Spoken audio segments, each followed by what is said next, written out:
So I'm not even sure what my problem here is. I'm going to try to work it out in this video, but it's a sense of frustration, basically, um, that's yet to fully rise to the level of articulation that I have felt uh, watching and engaging in the exchanges, let's say, between theists and atheists on YouTube. There are specific channels. I just watched a few videos by Thunderfoot, the well-known atheist on YouTube. I've also been watching some of DOS American Atheists videos. Um, Venom Fang X has been in there also. So this is the background. Of course, Professor Anton's video in response to Thunderfoot. But I'm also thinking of a history of discourse as it is unfolded on YouTube between these caricatures really of the theist and the atheist. Um, and I'm left with a sense of frustration. And where does that frustration come from? Well, at various points in my past upload history here on YouTube, I have taken the side of the atheist, even called myself an atheist.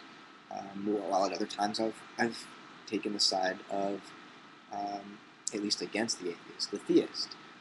I usually refer to my philosophical or theological position as panentheist, but still it's a form of theism, right?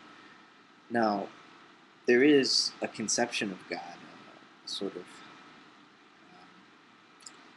imagining of the divine that I find, inappropriate, even unhealthy. But because I may be an atheist towards some gods or a god, that doesn't mean that there aren't other possibilities for philosophical reflection.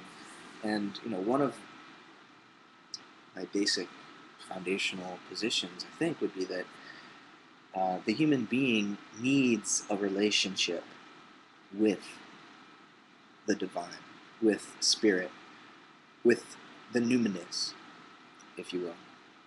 And there are many words for it. And if you listen to Christopher Hitchens, I know for certain he said it at least in his debate with Tony Blair several months ago, that he does also think that the human being needs to have, or will inevitably have, some sort of a relationship with and response to the numinous, the transcendent, the ecstatic. These are words that Hitchens used.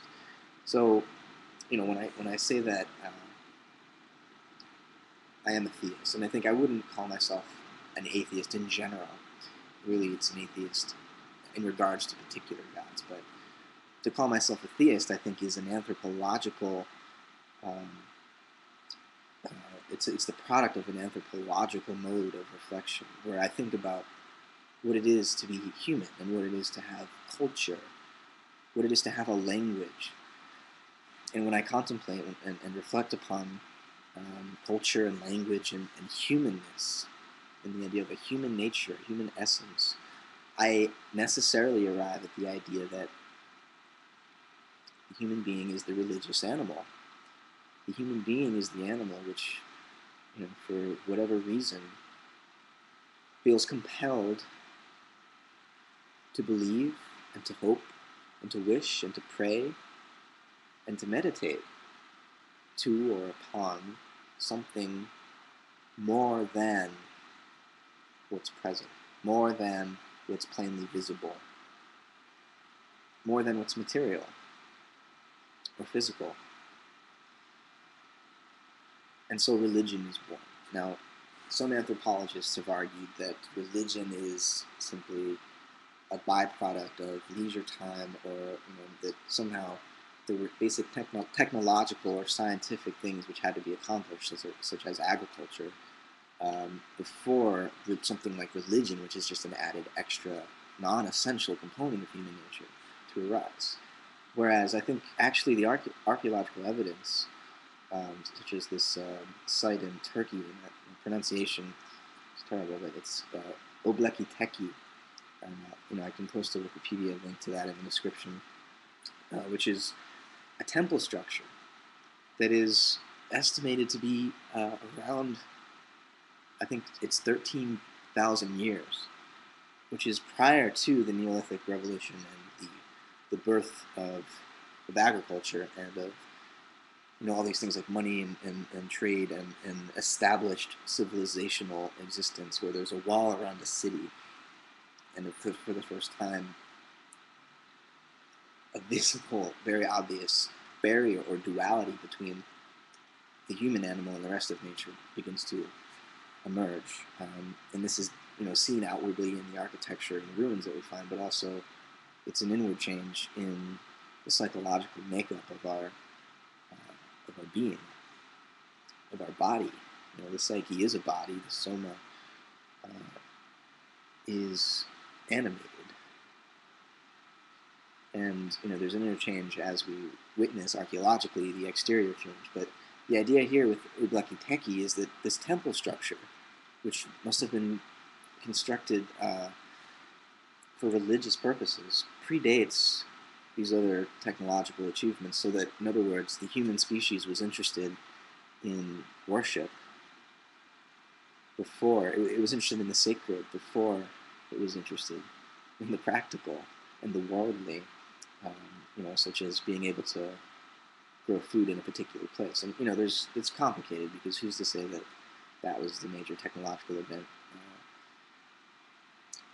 invention anyways. Maybe, such as people like Daniel Quinn have argued that agriculture was the biggest mistake our species ever made. But putting all that aside, I think archaeologically the evidence suggests that religion is a primary human motive. It's not derivative from some more primary motive, which would be the techno-scientific method. And I purposely conflate science and technology when I talk about what most atheists call science, because really it's a kind of the atheist who thinks that their mode of consciousness can exist completely autonomously and separately from the religious heritage which has provided them with their cultural context. For them, science is scientific materialism, and it's kind of attitude one takes towards the external world, where one can observe rationally without interfering with what's present objectively, and then through a completely free will interact with and manipulate all the external objects with complete control and power.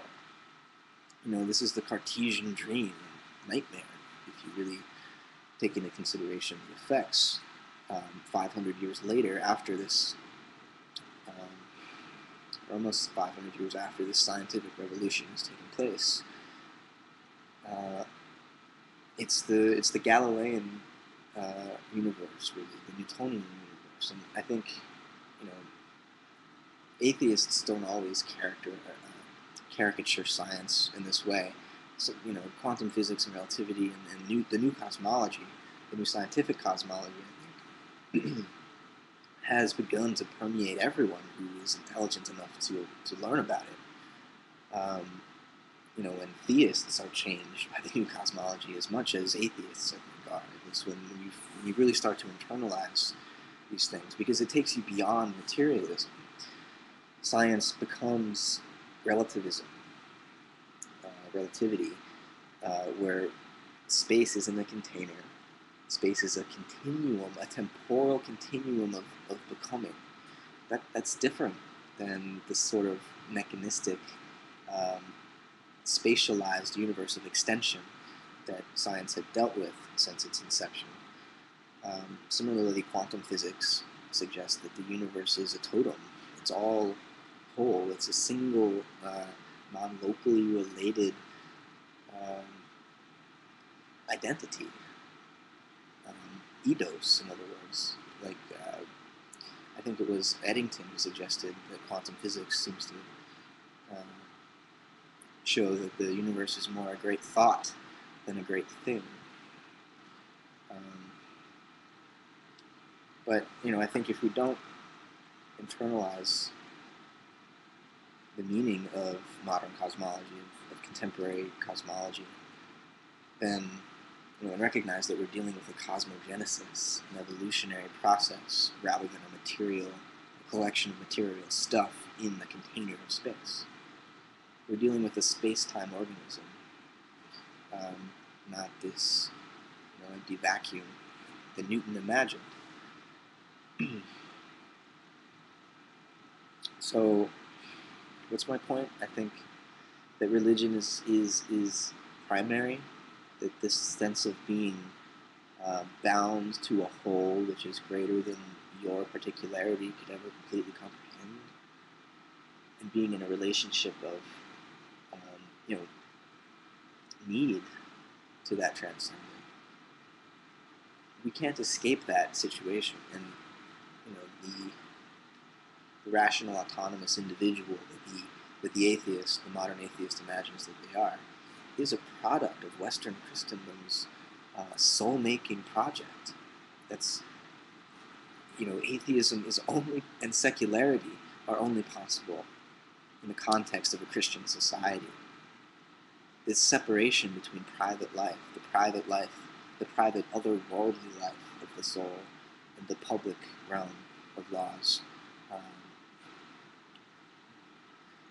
That is a Christian dichotomy. So the idea of a separation of church and state is only possible for a predominantly Christian nation. Because only for the Christian is religion a private matter. For the Hindu, religion is a daily fact of life. Whether you're dealing with other people outside your family or not. I think modern people are able to compartmentalize modern Western people, whereas the ancient worldview was more interconnected, and we've become fragmented, I think, which is why the atheist forgets that their self-conception is only possible in the socio-historical context of European Christianity. So, this simplistic dichotomy that YouTube seems to create, where you'll have the atheist defining their own identity over and against the identity of the other, of the religious believer, and vice versa. This discourse has less to do with a desire for truth, and it has to do with a desire for self-assurance and for a desire to know what we think. We're all trying to discover what we think, and I think if we stopped accusing the other of either being stupid or immoral, lacking either knowledge or a sense of goodness, then maybe this conversation between the religious and the non-religious could be a little more productive. Maybe we could learn something from each other. Maybe. But I guess I should wrap it up. I hope there were some coherent threads that were woven through there. As I said, I wasn't even sure what my problem was. I was frustrated, and I do feel a little better. But maybe I've pissed you off. Let me know. Thanks for listening.